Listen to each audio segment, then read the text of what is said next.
penduduknya di kampung itu jumlahnya berapa, kemudian 1000 ekor kambing itu dapatnya dari mana, kemudian cara baginya bagaimana, apakah satu orang itu 1 ekor kambing, dan lain sebagainya. Namun yang jelas dari beberapa apa yang disampaikan oleh oknum Habib tersebut itu ya memang kebanyakan ya tidak sesuai dengan fakta yang ada ya. Banyak yang berpendapat atau berkomentar kalau apa yang disampaikan oleh beberapa oknum Habib itu banyak yang melenceng, banyak yang mengada-ada, banyak yang berlebihan, dan bisa dikatakan seperti dongeng saja. Karena kalau kita lihat ceramah dari beberapa oknum Habib itu tidak memberikan edukasi atau penjelasan tentang ilmu agama, namun justru condong mengunggulkan atau menunjukkan kehebatan atau kelebihan dari klan mereka sendiri. Dan jarang kita melihat oknum Habib itu kok menceritakan kehebatan orang di luar klan mereka. Ini salah satu videonya. Yang bicara Al-Imam Syekh Abi Bakar bin Salim yang beliau selama 40 tahun sholat subuh dengan wudhu isya, artinya dari isya sampai subuh nggak pernah tidur ibadah. Jadi ini dia bilang ada seorang Habib yang selama 40 tahun itu dari isya sampai subuh ya tadi ya. Kita ulangi. Yang bicara Al-Imam Syekh Abi Bakar bin Salim yang beliau selama 40 tahun sholat subuh dengan wudhu isya, artinya dari isya sampai subuh nggak pernah tidur ibadah. Jadi dari isya sampai subuh itu tidak pernah tidur, tapi ibadah. Lah siangnya bagaimana, tidur atau enggak? Ini tidak ada penjelasannya ya. Ibadah pertama. Yang kedua, setiap hari sodakohnya potong kambing 1000 ekor buat ngasih masyarakat makan. Setiap hari potong kambing 1000 ekor untuk ngasih makan masyarakat. Nah sekarang pertanyaannya, kalau setiap hari 1000 ekor, itu dapatnya 1000 ekor kambing itu dari mana? Kemudian kala itu di masa hidupnya si Habib yang disebutkan tadi, masyarakat di sekitar itu jumlahnya berapa? Nah kalau misalkan setiap hari itu memotong 1000 ekor kambing, itu cara baginya bagaimana? Ataukah satu rumah itu dikasih 1 ekor kambing, ataukah kambing itu dipotong-potong menjadi beberapa bagian kemudian dibagikan? 1000 itu banyak sekali loh ini. Kita lanjut dulu ya. Yang ketiga, setiap malam dia bagi-bagi yang namanya roti untuk makanan para pengemis, sampai di zaman beliau nggak ada pengemis sama sekali.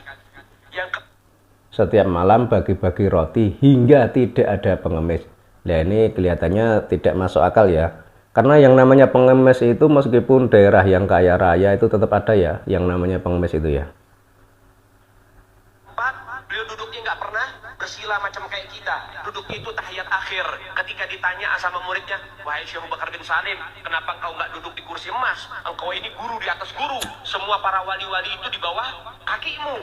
Engkau pantas duduk di atas kursi emas. Kenapa kau duduk di lantai dengan tahiyat akhir seperti duduknya seorang budak? Seperti duduknya seorang budak.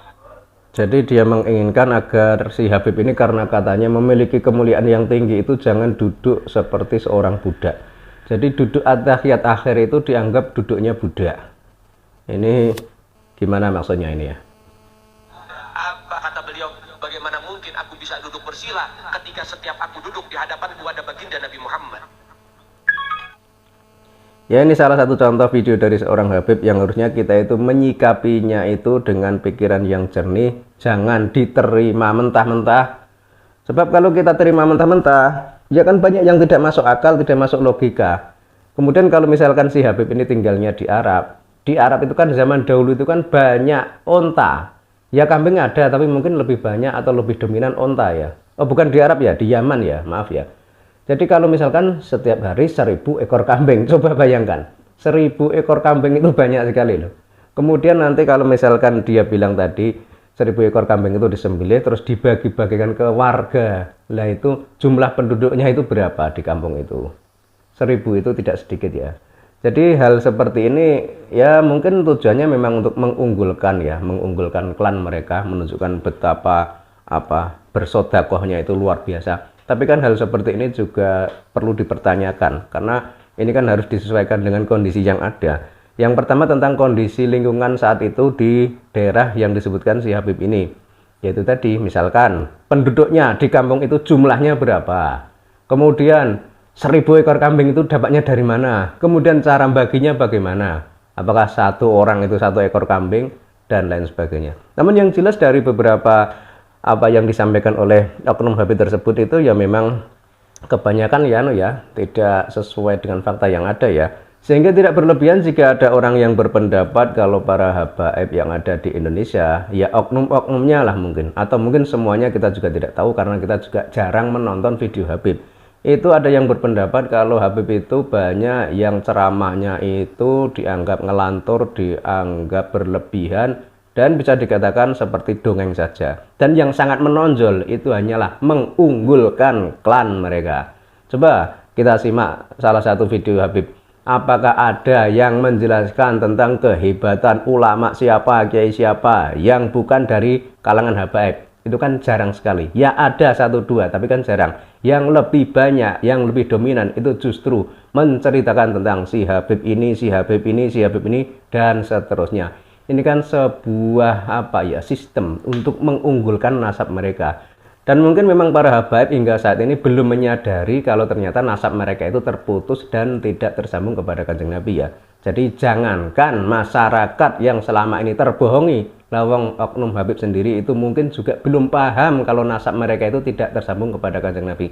Padahal kajian ilmiah Kiai Imaduddin Utsman Al-Bantani itu sudah jelas bahwa nasab habaib itu terputus dan tidak tersambung kepada Kanjeng Nabi, baik berdasar kitab nasab, berdasar sejarah maupun tes DNA. Kemudian sekarang misalkan para habaib itu kok tidak terima, merasa dirugikan atau mungkin merasa sebagai cucu Nabi, ya harusnya mereka itu berani melakukan tes DNA. Nah, tes DNA ini adalah cara mutakhir, cara terbaru, cara modern, paling simpel, paling praktis. Dengan tes DNA ini akan terlacak sebenarnya habaib itu nyambungnya itu ke Kanjeng Nabi ataukah ke Yahudi. Tapi kan hingga saat ini tidak ada ya deklarasi dari oknum Habib yang menyatakan bahwa telah melakukan tes DNA dan menyebutkan atau mendeklarasikan hasilnya seperti apa. Meskipun dulu mungkin kita juga menganggap para habaib itu adalah dzurriyyah Nabi ya, karena itu menurut cerita orang-orang di sekitar kita. Tapi kalau sekarang sudah ada fakta seperti ini, ada data yang seperti ini, data kebenaran bahwa ternyata para habaib itu bukanlah dzurriyyah Nabi, ya semua itu harus kita terima apa adanya.